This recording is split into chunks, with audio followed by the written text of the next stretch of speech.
We are under lockdown. The curfew applies to the entire territory.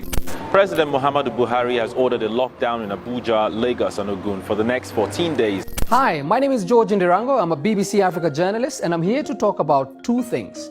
How lockdowns are being implemented across Africa, and then we'll look at the potential impact of lockdowns on some of the continent's economies. The fight against the deadly COVID-19 has risen a notch higher across Africa. COVID-19 is fast spreading across the continent and the stakes are getting higher.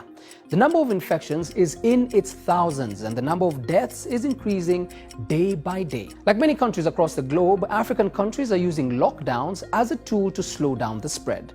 But the challenge many African governments are facing is twofold. On one hand, how lockdowns are implemented and received by the people, and on the other hand, what happens to the economy if the majority of people are told to stay at home.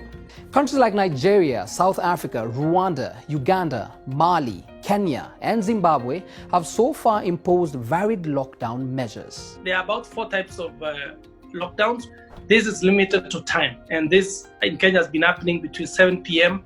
and 5 a.m. daily. In South Africa, they're experiencing something called total lockdown. They cannot completely move. They are on a total lockdown. This is where the different parts of the country are going to be experiencing lockdown. Finally, there's what Japan is experiencing, which is called emergency. It's also complete lockdown, but it comes with very severe consequences if you break it. Although in many African cities, curfews, lockdowns and social distancing are being observed, in other areas the response has largely been negative.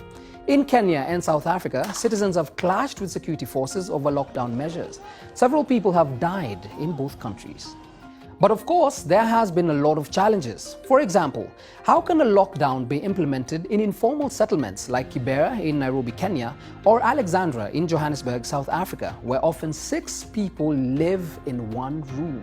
When people run to rural areas feeling locked down, the first impact is of course related to the high possibility of bringing the virus to the rural area, thus increasing the cases and also places where the government has to intervene in terms of health services. In Uganda, market traders will not be allowed to go back home during the lockdown period and will have to make arrangements to live close to their stores. Africa has the highest level of informal employment, and when you put a lockdown, you're basically taking food out of the mouth of people. And this is the biggest challenge we're facing. Now let's look at the potential impact of lockdowns on African economies. Many economies were struggling even before the crisis. Take South Africa and Nigeria, for example. In Nigeria, the economy had been reeling from a drop in global oil prices, while South Africa was already going through a recession. You see, Africa has an enormous disparity between the rich and the poor. The working class work in insecure, low-pay and unprotected conditions, and despite that, many just cannot afford not to work. Due to lockdown measures, many people are not allowed to go to work apart from essential workers.